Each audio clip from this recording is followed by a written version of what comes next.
Hello, good evening, Tim. Hi, welcome to our Flip Your Switch with Grace. We are live here, and I still hear the echo. Anyway, this is our launching date for the Flip with Grace with Autism Podcast Care, and today we will have a special speaker. I created this group to educate people, to educate caregivers, to educate and empower autism caregivers, parents, and inspire. Autism is close to my heart, and it is really important to empower caregivers and parents. And today, our special is Timothy Rohrer. He's an advocate. She has a self advocate. She's got a book.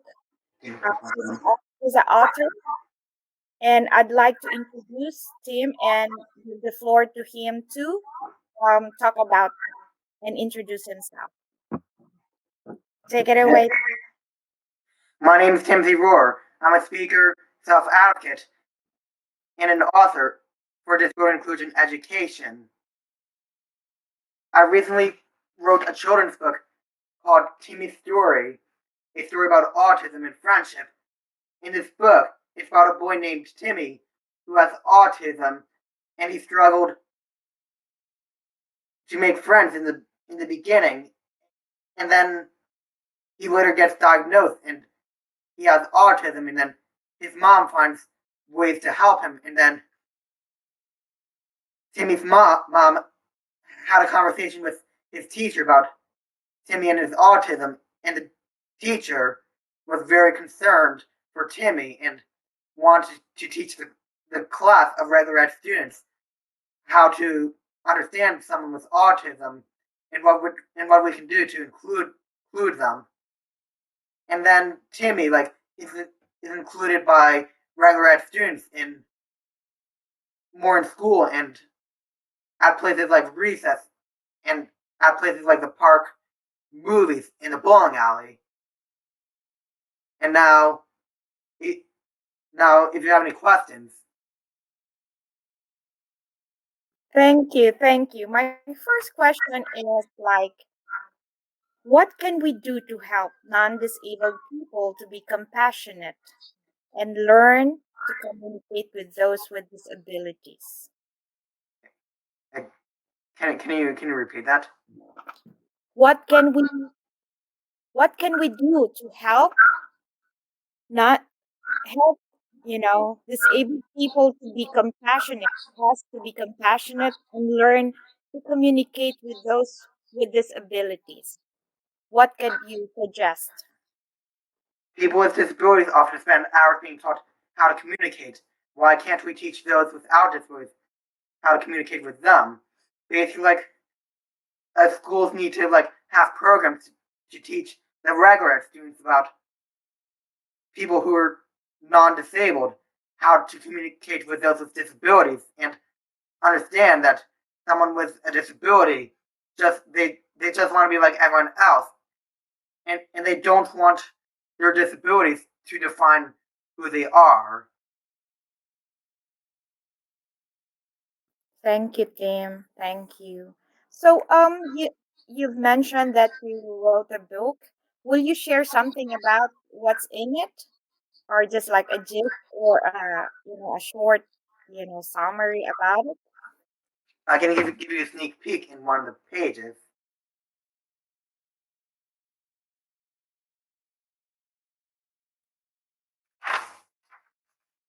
Here, uh, this is Timmy's mom in the purple shirt, and his teacher, Miss Bethany, in the orange shirt, and they're having a conversation about how Timmy's mom is concerned for Timmy and that he has autism. And Miss Bethany, the teacher, decides that it will be a great idea to teach her class about disabilities, in which what I hope is for more teachers of regular ed students to teach the regular ed students how to socially include those with disabilities and about disabilities and its symptoms.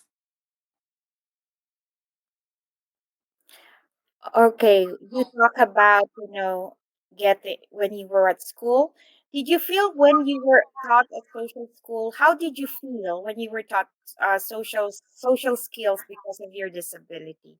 Did it um affect you?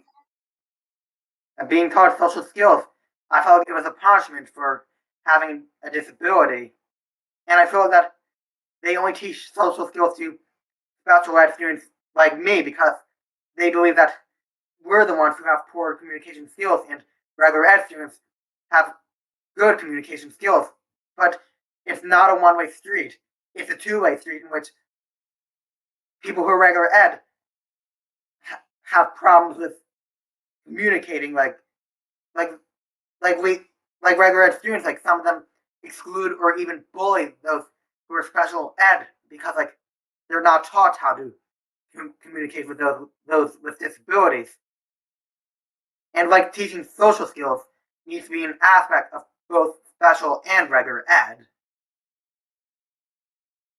Right. I know as a specialist, autism specialist on autism, let me just add, the social skill and communication skill are delayed, and so that's how we taught as a caregiver, as a therapist, that we would need to work on the social skills, and that's why you have speech therapists. And then at school we teach, probably you have some teacher that focus on social skills development, but we really didn't know how you feel, how they feel about it. So thank you so much for educating people, educating caregivers. We're learning from you. So my next question is, um do you have like a certain um age bracket where you could want to teach, with your book? Do you have a certain age bracket that you want to teach the kids, or how that works? The kids book that I wrote is geared for ages 5 to 10, but I Why want to educate everyone regardless of their age. do you have some reason why do you want to advocate those younger, generation? The younger generation is because like children like they learn the best like when they're younger. Like that's when they absorb everything they learn around them. Like before they become a teenager, like we need to teach them about what autism and even other disabilities like because like it's insensitive for someone to be exclusive of those with disabilities like when it comes to like saying hello to them or like not inviting them to like social gatherings because like people with disabilities have feelings too and we need people need to realize that there's not this whole stereotype against people with disabilities. It's not true for every individual who has a disability. Like we can't assume that all people with disabilities don't want to fit in because they're different. That's right. That's right, Amy. It's your what you're talking, what you're telling the audience is really powerful. This You are the voice of these kids who cannot talk, who cannot express. And what made you decide to write the book? I know you've mentioned about it, but who inspires you to write the book? My mom is one of the people. My psychologist is another person, and the social worker who I do my interning with in Millstone Primary School inspired me a lot to do it too. And most of all, like people I had spoke to conferences prior to the pandemic, like they suggested that I could become an author too. Like when I spoke to like the conference in Atlantic City and in Central State Hospital. Wow, that's amazing. And I say all the moms out there, it's hard and it's a challenge, but when you have someone that is so supportive of you, you could move mountains, right, Tim? So next question is, we're trying to eliminate the echo somewhere. Did you, after the book, after you made some, distribute, what specifically do you do to really put the book out there? Did you talk to some schools? Uh, Schools is one of the main consumers of the book. And in fact, my town's school districts bought hundreds of books, and so did my high school district, because like I'm from Millstone, but Millstone does not have a high school, so I went to Allentown High School, and they bought hundreds of books too for them to teach children. Wow, that's amazing. I got to have that book, Tim. I'm ordering it from Amazon. So, all right. So after advocating, to uh kids about, being the acceptance and inclusion, did you gain what happened? Did you get some invites and friends? Yes, I did. I got invites from new friends, like not just by the autistic community, but by a youth group community too. Like they like after they find out about my autism and how I felt in high school, like they decided to like include me in like social gatherings, whether it's at a restaurant, park, or any place that we plan to go. And I had a few people in my high school who apologized for like excluding me, and one of them like wants to get to know me more and be friends. That is amazing. I'm happy for you. I'm happy for you. So, do you have some advice to people like to, do you have some word for them if they're have struggling right now on, being included in plays and activities? Do you have something like a message for them? For them, like and their families, like I hope that they can like reach out to their school district and talk to like the administration about like teaching social skills, not just to their children who have the disabilities, but to the peers that they go to school with. Like because like when I was in high school in particular, like I did not feel comfortable like being around other students because I was being judged constantly by hundreds of like regular ed students because of my disabilities. And what I want is that people who are like regular ed, like they need to change their perspectives on people with disabilities, and instead of like viewing them as like different or less or strange, people who are regular ed should be like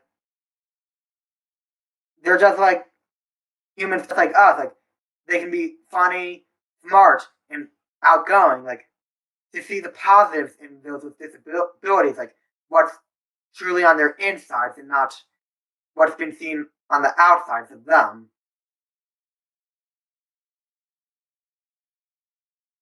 It's a great message for everyone, and it's really heartwarming to really hear from you. You've struggled, when you're little. Now you are the voice of these kids, and I thank you so much for that. Um, did you have some like experience that you want to like share your struggles before and now? What are the things that you could share a little that have improved? The main struggle was trying to fit in with other students. Like the social skills I was being taught throughout my entire childhood and up until my high school years, like it helped me like become more outgoing and understand how to communicate with the the mainstream population. And I want to advocate, but the people who are regular ed like rarely gave me and other people with disabilities a chance because like they feel that people with disabilities are not like them. Like they think that people with disabilities like are on a lower pedestal than them. And what I want is for them to at least welcome those with disabilities on the same level as they would with someone who doesn't have a disability. Like it's just that regular students need to talk to people with disabilities, like in a style that they're able to understand and be patient if someone with a disability takes long to talk. Yes, we'd like to greet our viewers, Shan, Charles Barbaro from Philippines, Edna from Texas, Gigi Evangelista. We have, we'd like to thank Global TV for allowing us to air this interview with Mr. Tim. Our followers from team from Liquid Grace, and we launched this group steadfast care with Grace group steadfast autism steadfast care.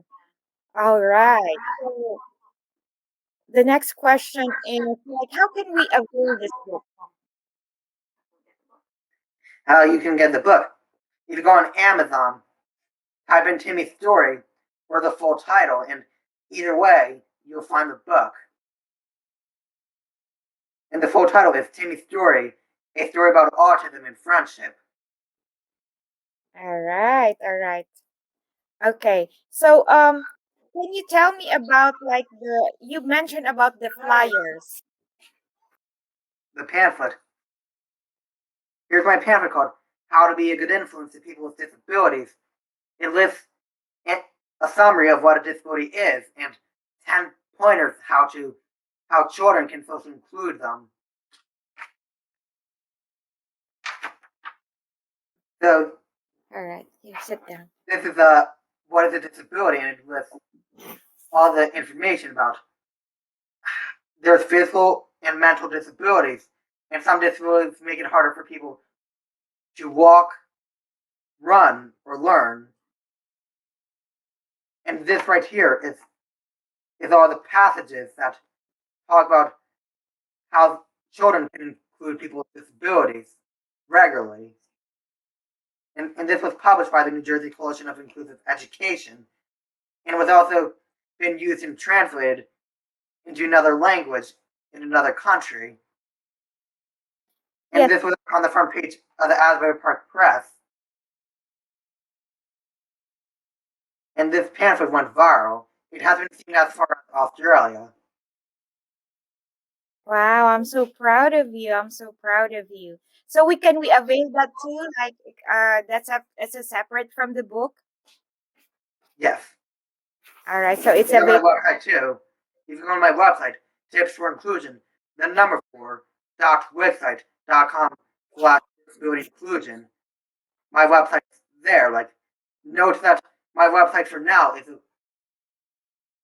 not a paid version. Like, the the link has to be like has to have all the information like tips for inclusion dot wixsite.com/disability inclusion, and it'll come up. And there's a link on the pamphlet and on the book for the website. Yes, we're gonna put your website. We're gonna record this one, and then we're gonna comment your website below. Hey guys, support PM, say hi, and you can have some questions. Um, work. And you can go ahead and talk about your book if you want. My book.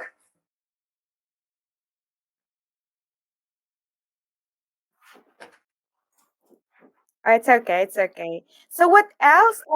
What else message do you want to tell the audience about? We talk about your book. How about the parents? Do you have some message to us as the parents taking care of kids with autism or with disability? Do you have some message for them? for the caregivers, like rather than just like having to just teach people with disabilities how, how to help them, like as I mentioned before, like we need to teach those without disabilities how to like be more compassionate to others with disabilities. Like, and I feel like it's a struggle for people with disabilities for them to win, and and the solution for this is parents and caregivers and need to contact the school administration, like about like how it feels to be for the child to have a disability, and request for the teachers to like teach the regular ed students facts about autism, Down syndrome, and other disabilities in ways that we can socially include them. And they can use my resources from my website, my YouTube channel, the book, and all my other resources that I made myself to teach to the children while they're still young and like absorb information so they can grow up knowing these skills, and then the, the bullying and social stigma against those with disabilities will become less common. Like I'm hoping that the stigma against people with disabilities will drop down someday. Like that more people will open their eyes to like people with disabilities and what they can do, and not by just by the symptoms. Like I feel like it's a struggle. Like when someone with a disability like has a hard time fitting in due to stereotypes, like by regular ed students. Like it's not only hard for people with disabilities, it's also hard for their families when and for them to hear that their regular ed peers are not including them.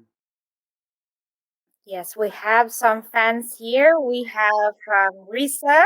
Marjorie is an occupational therapist. She's taking care of also kids with autism, and she's got a big heart. Just say you're amazing. Then from Dan from California, she's my classmate in functional medicine or in low carb certification. She said, Timmy, you are amazing. And then we have a lot of like lives and loves. Guys, keep it coming.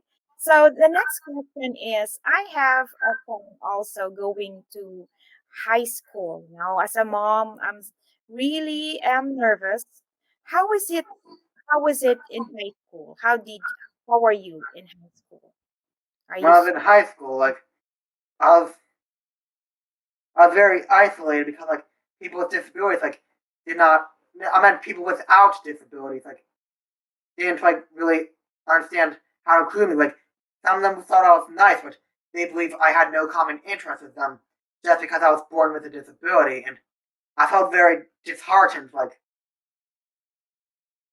when I asked to like go to the beach with a regular ed student like during summer break, they would tell me like I'm already too busy this summer. Like and like when they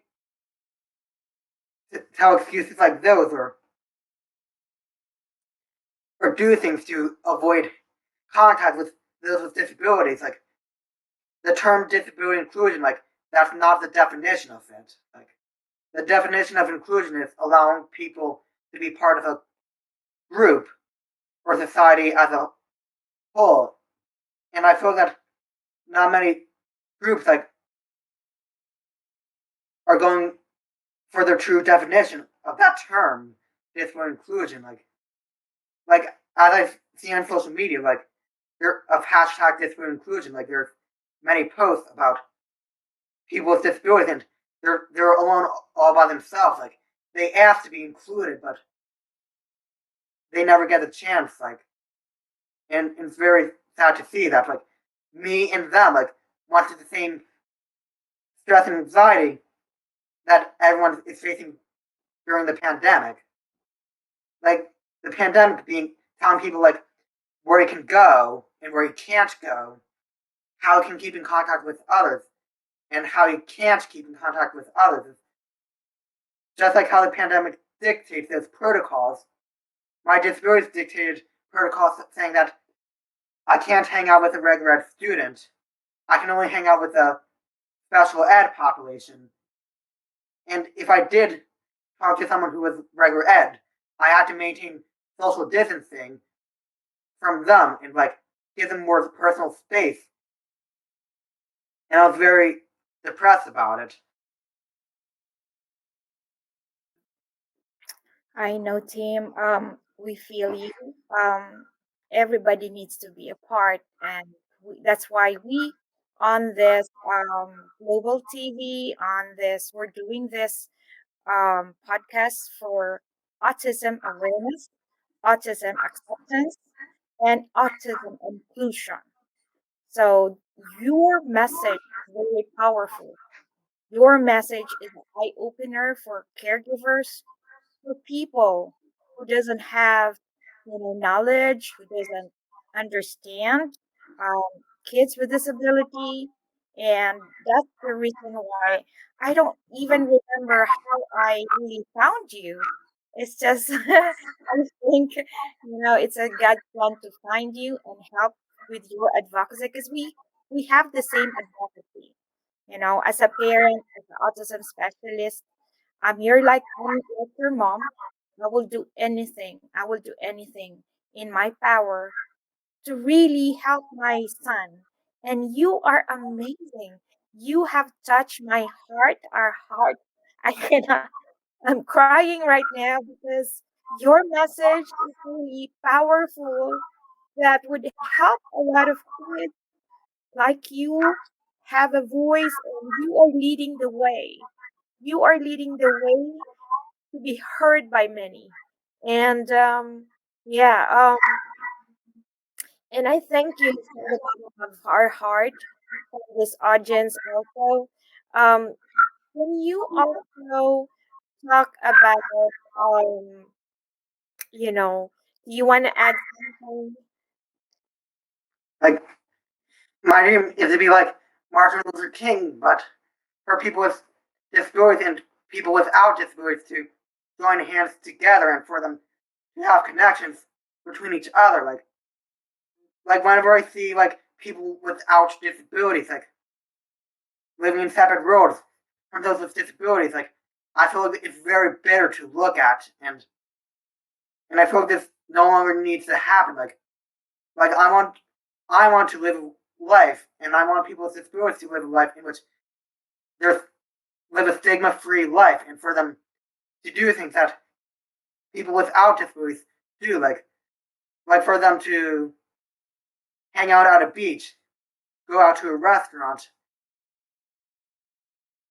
for them to like live life to the fullest, like for people with disabilities to be able to enjoy their childhood the same way people without disabilities do, for them to go to high school and enjoy high school activities with other non-disabled people, like together, and for like them to go to college and enjoy like college activities together too, and so on in adult life for adults who are disabled and adults who are not disabled to have to be together, like whether it's at a restaurant or even to travel to different places together. Like I don't want people with disabilities to be like dictated which lifestyle to have, like because of their disabilities. Like if they don't want to sit in the house solitary, like that should be the if people with disabilities should have the right to not to disagree with that kind of lifestyle for them personally. Like everyone has the right to make their own choices, and I want people with disabilities to have that right too. And you are right. You are right. Everyone has the right to be included. Everyone has a right to have a voice. everyone has a right to enjoy life and do something that they want. So I treat autism as not as a disability, but an inspiration for parents like us to do more and you support you. You are very special. You have a talent. You are very smart. Things that um, we can't see, my son can see. You are so smart and just amazing, amazing. So I would add that your mom mentioned that your book is available also in Japan, UK, um, and India, I think, but not in the Philippines. But they can order it in Amazon if they have friends, in the United States. They can order. They can order the book. Would like to say hi to Joanne. Our viewers, Rosario. They love our life. All right. And a lot of people are, hearing you right now. They might not hear you right now doing live, but this will be replayed multiple times and will be aired in different groups. And um, does your mom say something or add something? No, I think he said it all. He's good. All right. And thank you so much for the love team. Your message is very powerful and very important. And thank you for being our first guest in our Autism Focus Care. The purpose of this is to educate families, empower caregivers. Because back when my son was little, I was looking every parent once they get the diagnosis of their kid, it's like their world turns upside down. But these are the parents who are so eager to learn what it is and to be able to learn and understand, especially understand the root cause of it. We could also help you by understanding the limitations, the things that you love. We could support the talents that you have and really just being inspired. Sometimes our struggles, our strengths can also be our struggles, our problems can be our strength someday. So from the bottom of my heart and our viewers, appreciate what you did, Tim, for us, for touching our heart. I cried. I can't help Yeah. it. And to your mom, who is so amazingly supporting you, raising you as a gentleman as it is, and a great author. You inspire me to do more and inspire us to respect and hear your voice. And I thank you, and I will pray for everything that you do. Do you? And last question: what is your plan? Like after writing a book, do you have some like plans of writing another book? I'm planning to do a whole series of Timmy's story, like further, like I'm planning to do like Timmy like in recess, and Timmy has a birthday party, like as well, and I've got many other ideas that'll come up along in mind in the future. Most likely as well, like to write a Timmy like a Halloween special of him trick or treating, or a Christmas special of him and his friends having a holiday party together. Wow, we can't wait for your book. We will be your number one fan. Do you have like a Facebook page or group that we can follow? Yes, Tim Rohr Tips for Inclusion, the number four, and between Tim Rohr and Tips for Inclusion, there's a hyphen in there. All right. So to make it easier for the audience, we will include that in link below. And so that ends our interview. You did so awesome. I am so proud of you and looking forward for more interviews ahead. Thank you so much. Good Yes, job. for having me. You're welcome.